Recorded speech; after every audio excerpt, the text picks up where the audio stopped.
Guys, Queen here. I am gonna make some vegan UNtuna with some chickpeas here.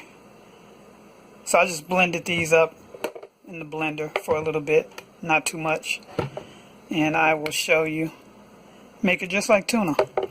I'll show you the finished product here in just a minute.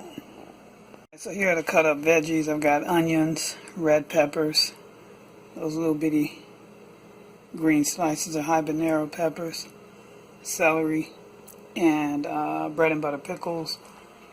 Then I've got Dijon mustard and some vegan mayonnaise, vegan mayo.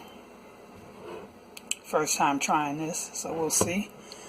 So you're going to put all that in there and then put your seasonings in there, the same that you would season your tuna. And you will have vegan UNtuna.